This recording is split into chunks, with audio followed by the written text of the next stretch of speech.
we have just witnessed, and we are witnessing, a major escalation of the campaign of U.S. imperialism against Venezuela. And a lot has happened over these past few weeks. I think we ought to put everything together and figure out what exactly it means and what probably is going to happen next. But first, I think we ought to just go back and just establish the basic facts of the situation. So, as I'm sure no one here has not heard yet, on January 3rd, the American armed forces flew into Venezuelan airspace, bombed the capital, and kidnapped the president, Nicolas Maduro. He's now being held in New York City in prison, and he's being tried on criminal charges. And maybe let's just start here, because if you look at the actual charges that are being levied against him, they are completely bogus. They are primarily drug charges. He's being accused of narco-terrorism, of shipping mass amounts of drugs into the United States. And this accusation, to be entirely frank, has no basis in reality. Venezuela is not a producer of fentanyl or cocaine. These are the two main drugs that the Trump administration is charging Maduro with exporting to the country. But these drugs are not even produced in Venezuela. Actually, if you go back and you read the reports of the Drug Enforcement Agency over the past few years, they make next to no statements or even references about Venezuela at all. So even by America's own reporting, this is not a serious problem. And already the American government has been forced to roll back some of their claims. For example, I think this is really ridiculous. Over the past couple years, Trump has been, and a whole bunch of the mainstream press, the American government, has been accusing Nicolas Maduro as being the head of a gang called the Cartel de los Soles. This has been one of the main accusations. I'm sure you've seen it everywhere. This is one of the main reasons they used to justify arresting Nicolas Maduro, was supposedly had connections to this gang. So they have already dropped the charges. They have already dropped the charges in regard to Nicolas Maduro being affiliated with this gang. But even more importantly, the American government has now admitted that there is no Cartel de los Soles. There's not a literal cartel by this name at all. It's just an expression used in Venezuela to talk about corruption in general. It's a metaphor. They arrested a guy over a metaphor. This is really ridiculous. Maduro is also being charged with the crimes of possessing machine guns and conspiracy to possess machine guns. Now, never mind the fact that American gun laws don't apply in Venezuela, so that's not a reason you can arrest a foreign president, but also, this is a charge that's really confused me because he was the president. He's the leader of the armed forces in Venezuela. Technically, he has control over machine guns. Every head of state does, right? So I find this to be a very ridiculous charge. I think all of these points just show you how ridiculous all of this is. And really, the criminal charges are just a guise. It's not about any of this at all. They wanted to get rid of Nicolas Maduro, and now the administration is looking for any excuse possible to curry up support for his arrest and their intervention in the country. And I think, first of all, we have to understand this, not in isolation, but as part of a decades-long campaign against the governments in Venezuela. The American government has been trying to overthrow the Venezuelan government since 2002. You've seen repeated attempted coups, like I said, in 2002, also recently in 2019. The American government has also imposed sanctions on Venezuela, particularly against Venezuelan oil, which has contributed to the horrific cost of living crisis that exists in the country. And Maduro's abduction itself is the product of a months-long campaign of provocations and escalations. I mean, this started back in August when the American military started sending out warships, submarines, and bomber planes off of the Venezuelan coast. At the height of this, America had moved 20% of its own naval forces right outside of the country, including the USS Gerald Ford, which is the biggest aircraft carrier in the entire world. So these escalations started back in the summer, and then you had another massive escalation in December. On December 16th, America imposed a naval blockade against Venezuelan oil, saying we're not going to let any oil leave the country. And already they have seized 5 oil tankers. And I think just today, the American government has filed warrants to seize dozens of more oil tankers that might come out of the country. So this is simply an act of piracy. They are stealing this oil. And along with that, you also had this campaign against these alleged drug boats, right? America sent warships and bomber planes and were bombing and destroying boats that they were accusing of trying to ship drugs out of the country. Now, these are extremely dubious allegations. I'd go a step further. They're lies. And I think that's proven by what I've already said.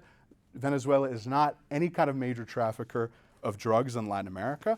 But also, I mean, I'm sure many people here have seen the videos and the pictures that came, because America published videos and pictures of them bombing these boats. And these, I mean, were rinky-dink little vessels that would have needed to refuel over a dozen times to get from Venezuela to America. Some of them weren't even moving in the direction of America. One of them was headed towards Trinidad, which is another country, if anyone didn't realize. But also, even if these allegations were rooted in fact, what if these were all just drug boats, right? This still goes completely against any norms of official legality. If someone's selling drugs off of a boat, legally speaking, what are you supposed to do? You stop them, you board the boat, you identify them, you charge them if there's any evidence. You don't just get an open mandate to murder people, which is what it was. It was murder. They bombed these people and killed them without any investigation. So, yeah, and actually there was this report from the New York Times that came out today or yesterday that's alleging that one of these, these bombers that they're using to sink these alleged drug boats was disguised as a civilian plane. So they're actually trying to cover up their military operations in the area. So I think this all proves that the concern is not about drugs at all. The real point is to send a message. And the message is that the American government can do and will do whatever it wants in the country.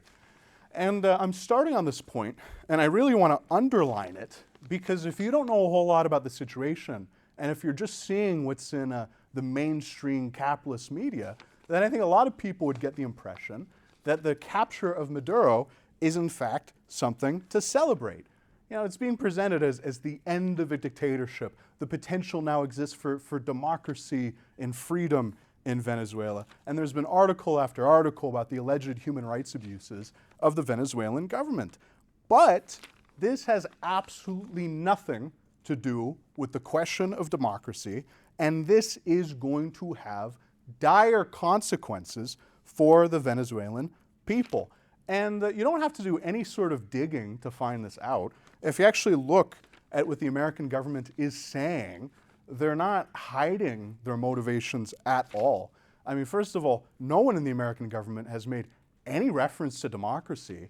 I don't know if Trump even knows how to pronounce the word democracy. He made absolutely no mention of this. Marco Rubio was asked whether there are going to be elections in Venezuela, and he said it's premature to be discussing that. But if you take down a dictator and it's about restoring democracy, then you would go ahead and restore democracy. But again, it's not about democracy, it's about control. And actually, Donald Trump himself has already said this much. He said that America is going to be running Venezuela for the foreseeable future. I mean, there's this reporter that asked him whether it's going to be months or a year, and Donald Trump said it's going to be much longer than a year. And he's also already talked about, the oil in Venezuela. This is an important detail. Venezuela has the biggest proven reserves of oil in the entire world. And of course, the Americans are talking about that a lot. Trump has talked about pumping out in his own words, tremendous wealth out of the ground for the benefit of the American economy. And recently, a couple days ago, he held this press conference with all the biggest oil companies in order to discuss control and the opening up of the oil industry. And I thought this was quite actually amazing to see, because these discussions are going on behind the scenes, always in world politics, but never are they usually discussing things this openly, right? And they're moving quick in this direction to establish control over Venezuelan oil. Already, America has seized 30 to 50 million barrels of oil from Venezuela. That's approximately their entire reserve capability. So they're pulling out all the extra oil that exists in the country. And the American government has stated that they're going to control the sale of Venezuelan oil, and they're going to control the money that comes from those sales. The Americans say that they're going to control the money for the benefit of the Venezuelan people. I think if you believe that, you'll believe anything at all. They've also included the detail that whatever money Venezuela gets from these oil transactions are going to be used to buy American products. So the direction here is, I think, very, very clear. Now, in terms of the role of the Venezuelan government in all this, right now it is unclear. Delcy Rodriguez, she was the VP, the vice president under Maduro. She's now the acting president. She has not stated clearly whether the government is cooperating with the American government, but they seem to be cooperating. The American government says that they're cooperating, and they are under overwhelming pressure to cooperate.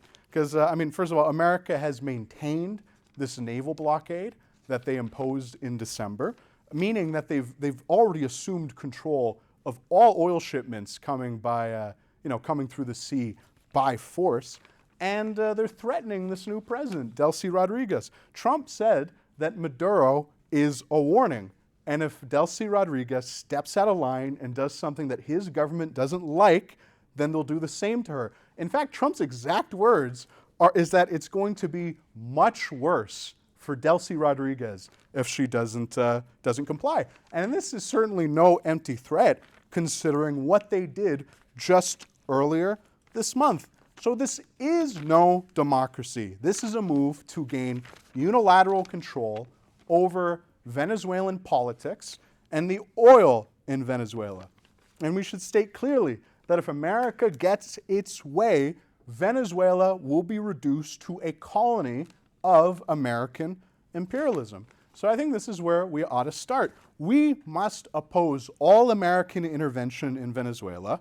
We say that America has absolutely no rights to impose its will, and we call for the immediate release of Nicolas Maduro. There are no ifs, ands, and buts about this. If you support democracy, and if you think that nations have the right to choose their own destiny, if you believe in the right of nations to self-determination, then you must oppose these actions.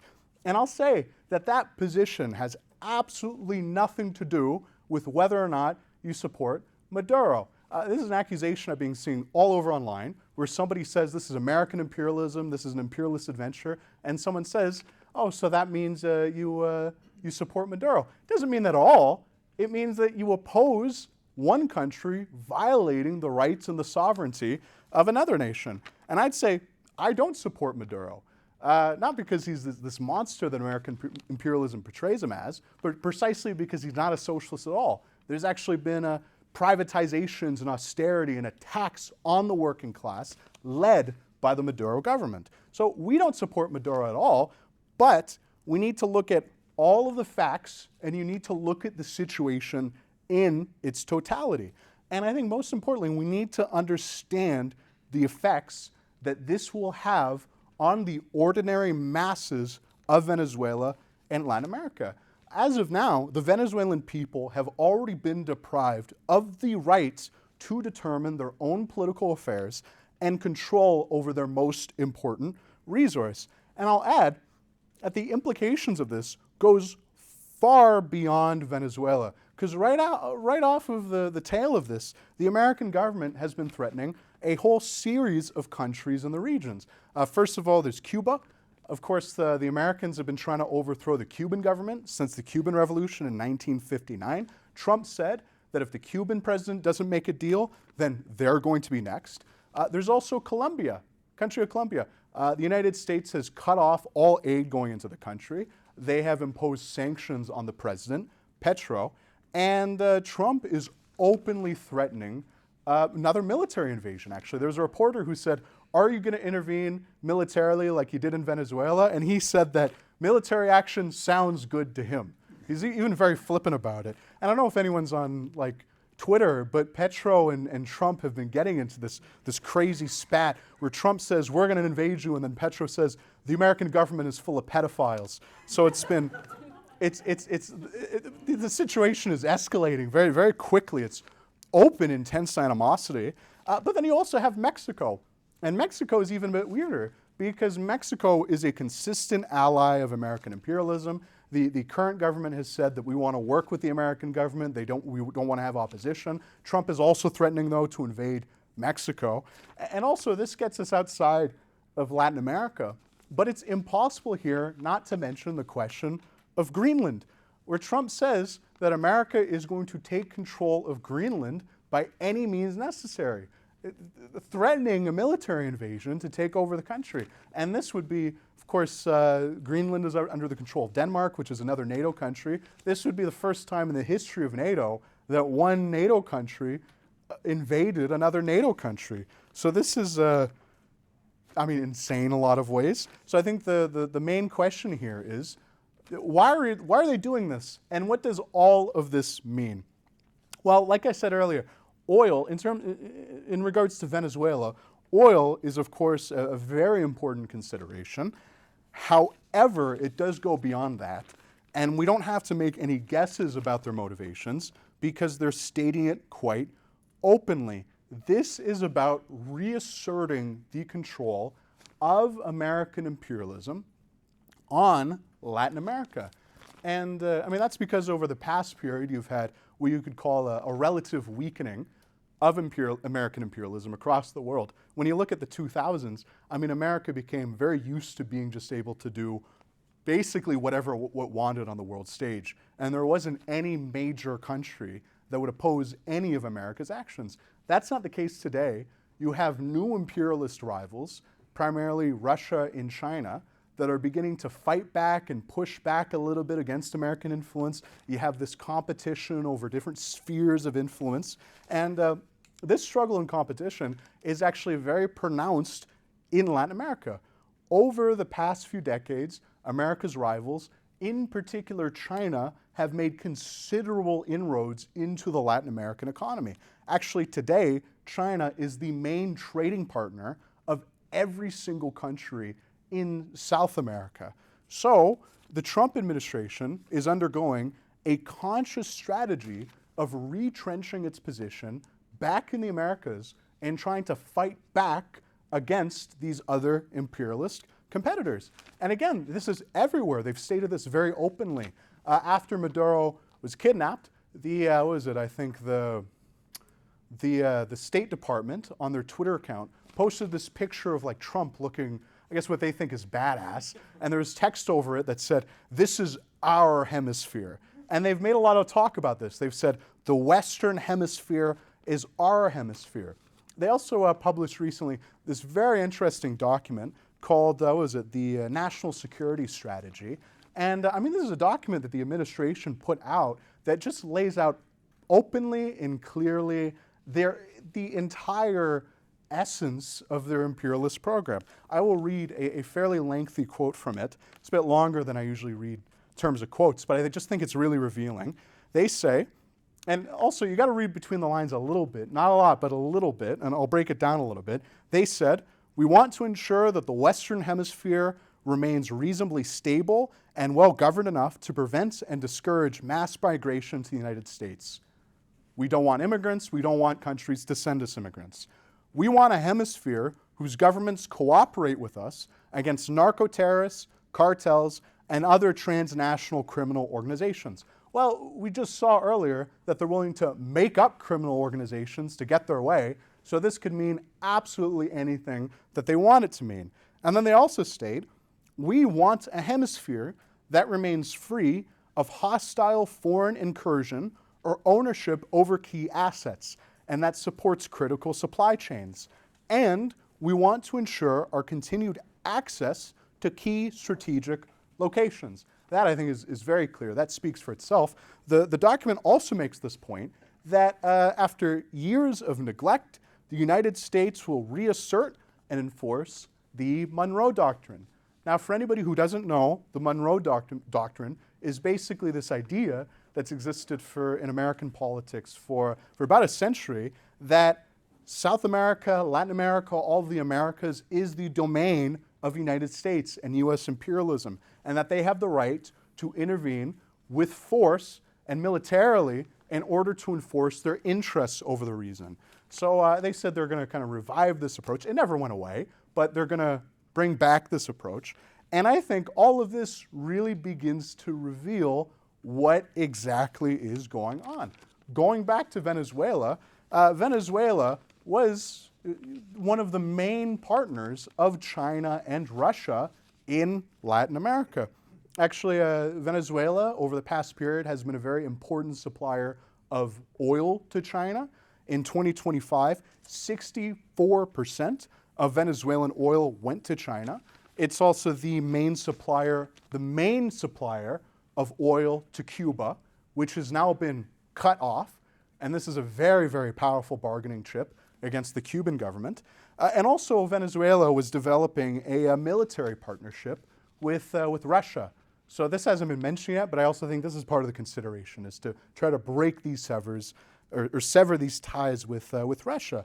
And again, this is something they stated very openly. The United Nations had a meeting about this incursion into Venezuela, and the U.S. ambassador to the UN said, "We cannot allow the country with the world's largest reserves of oil to be making business with the U.S. as adversaries."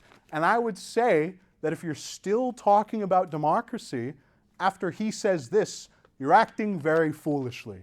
You should listen to what they're saying and listen to what their motivations are. And I would say this is maybe the one thing that I actually tend to appreciate about Donald Trump and his political allies. It's that in regards to their foreign policy, really only in regards to their foreign policy, they are a lot more honest than a typical American politician, right? Because in broad strokes, what we've seen is nothing new. They've done this type of thing all over Latin America for many, many, many years. And America has a long history of coups, invasions, and other forms of intervention in countries all over the world, from Iraq to Vietnam and Afghanistan. This isn't even the first time that the American government has kidnapped a head of state. Actually, in 1989, they arrested the president of Panama, Manuel Noriega, and in 2004, they arrested President Aristide of Haiti. And actually, I'll say that this kidnapping in 2004 happened with the direct participation of the Canadian military. Canadian troops helped seize the president, and they also took over the air base that they used to fly him out of the country. And I will get more into Canada's role in all of this later. I have a few other things to say about this. But the point I want to make here is that America has done these sorts of things forever. I mean, it's even like a meme that you see on like Instagram, that America will invade anywhere that has oils. I've seen a ton of people make jokes about this. So it's no secret. But the difference here is that in recent years, this has been done under the fig leaf of human rights, right? The interventions in the Middle East, in Iraq and Afghanistan, this was about women's rights, the war on terror, human rights. Other interventions have been based on, the war against drugs. And of course, the Trump regime has sprinkled some of this in. It has been a component, but the main thing, and they've been saying this very, very clearly, is they're saying openly, this is about the interests of American imperialism. That's the most important thing to us, and this is what we care about in terms of foreign politics. And this is, to be honest, the real functionings of the American government expressed a lot more honestly than they have before. So I'd say this is not a fundamental change in policy in that sense. It's really just a reorientation and a new strategy, right? And I'll say that this also reveals the complete illusion of the so-called international rules-based order. Now, many people have pointed out the illegality of this intervention. It's certainly illegal. I've made the point that it's illegal, but we can't acknowledge that and then have faith in international legality to do anything about this, or to see this as something that ultimately matters in world politics, because the fact is it doesn't. These institutions that create international laws, institutions like the UN and the ICC, they were set up by Western imperialism to provide cover for their own actions and to provide this illusion, this grandeur of a world democratic order. But whenever they ignore these rules or break these rules, it doesn't matter, and there's no consequences at all. We can see this with the genocide in Gaza. This was an atrocity undertook by Israel that was supported by the United States and every other Western imperialist country. Britain, Canada, all of these countries supported this genocide.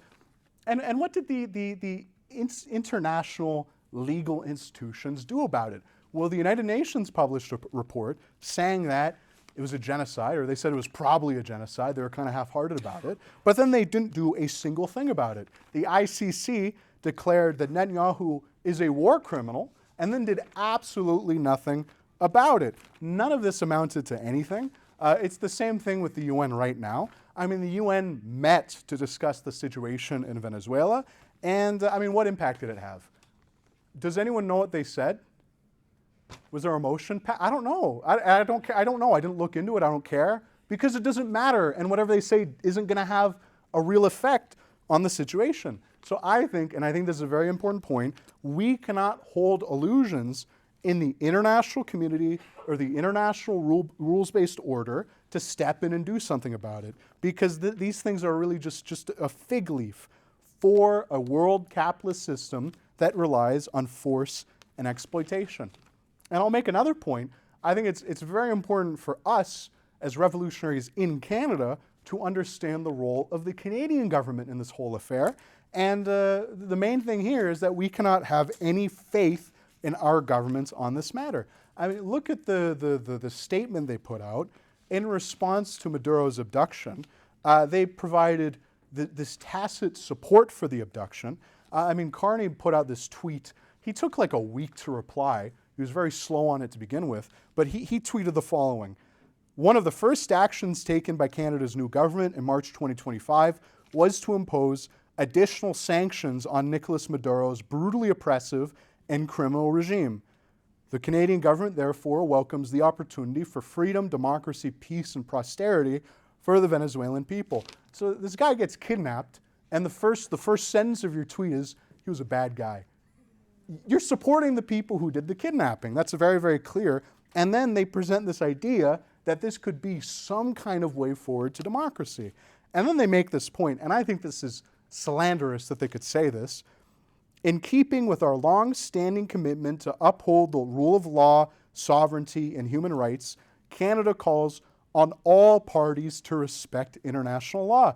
They're saying this without any mention of the fact, what country violated international law?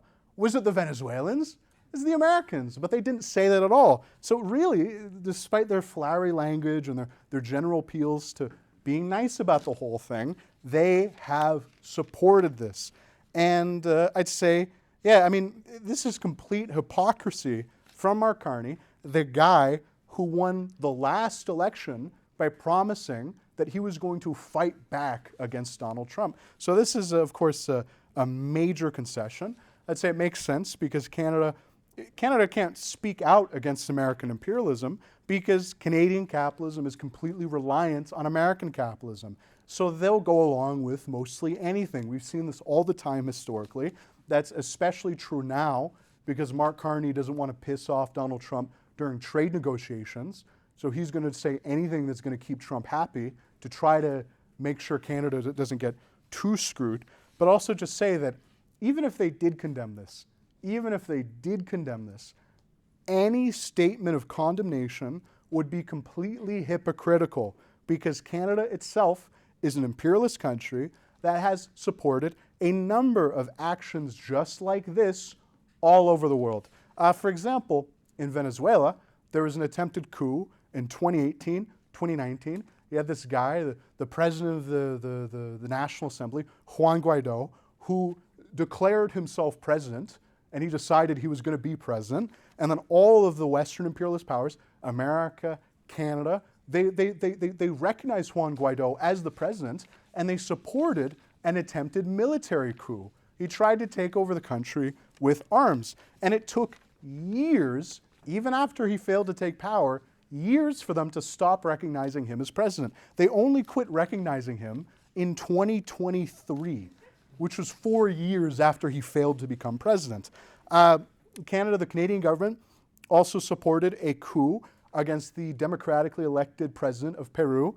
That was Castillo. This was a coup in 2022 that Canada supported. And as I mentioned before, they directly participated in not just the kidnapping of the Haitian president in 2004, but they also participated in the military occupation of that country. And I mean, the reason for this, it's not accidental, but Canada is an imperialist power with its own interests across the region. The Canadian capitalists, in fact, have huge investments in Latin America, particularly, and I think this is an important detail, huge investments in Latin American mining. We're talking about hundreds of billions of dollars. Canadian companies that own tons of mines in Latin America. Canadian companies own some of the largest mineral deposits in the world that are located in Latin America. So here, I mean, you essentially have this kind of a symbiotic relationship that exists between the Americans and the Canadians, where the Canadian capitalists benefit from American guns promising a safe return on investment. And if you've actually seen statements from like Canadian capitalists and CEOs, a number of them are quite happy about what's going on right now. The CEO of Scotiabank said that America reasserting itself in Latin America is going to be, and I quote, good for its business plans. You also have this guy, the CEO of Strathcona Resources, which is the quickest growing energy company, one of the quickest growing energy companies in North America right now. He's pushing for oil companies, Canadian oil companies, to invest in the Venezuelan oil industry right now. And he says that if he's asked to, he will assemble a technical team to help essentially take control over the Venezuelan oil industry. So, and I think that this example here says a lot about how imperialism functions. And I'll just make the point that if you haven't read this book by Lenin, Imperialism, the Highest Stage of Capitalism, this is, I think, a must-read for anybody who considers themselves to be a revolutionary or anti-imperialist or a communist. I'd say this is an absolute must-read if you haven't already. But I mean, really just to summarize the main conclusions of this book, it's that imperialism is a product of capitalism. It's a concentrated expression of capitalist competition. You have these multinationals that outgrow the home market, that start competing against each other for access to resources and markets throughout the world economy. And the governments of the most powerful economies will step in to protect the interests of their own capitalists.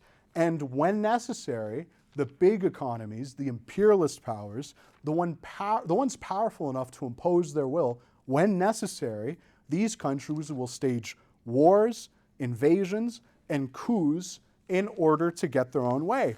And this is something we ought to point out because, to be honest, we're going to see more things like this develop over the next few years. I think this imperialist intervention in Venezuela shows exactly the juncture that we're at in history right now. We are entering into a period of open military conflict, and that's because the crisis of capitalism is getting worse, tensions between capitalist countries are getting worse, and the struggle for economic and political control is growing more and more desperate. And this is aggravating the threat of wars and invasions. Trump's attacks and threats in Latin America is one symptom of this. Israel's genocidal campaign against the Palestinians is another example of this. And the war in Ukraine is another example of this. This is a war that's really a proxy war between American and Russian imperialism. These are all examples of this general trend. And I'll make the point that the only way we can really do anything about it, and the only way we can end it, is by abolishing capitalism. We need to replace this system that's based on plunder. We need to replace it with a system of cooperation and mutual prosperity. The only such system is a socialist economy. And this is the main thing. We need to get rid of capitalism in order to abolish imperialism and the threats of more imperialist war, which is what we're fighting for. The RCP is organizing a party that can overthrow capitalism in Canada and that can overthrow Canadian imperialism. And we need to get organized in order to do this. And also just add, we're not just a party in Canada, we are part of a world party, the Revolutionary Communist International. And we have other groups and sections all over the world that are fighting towards the same goals. I'll mention that we have groups and sections in almost all of the main countries that I mentioned. We have a section in Canada, we have a group in America, we also have comrades in Colombia and Mexico and in Venezuela that are all fighting together for this common goal. So if you agree with what I've said in the presentation, then, well, first of all, I want to hear what you have to say during the discussion. But if you want to end imperialism and end capitalism, then you need to help us. You need to join the RCP today.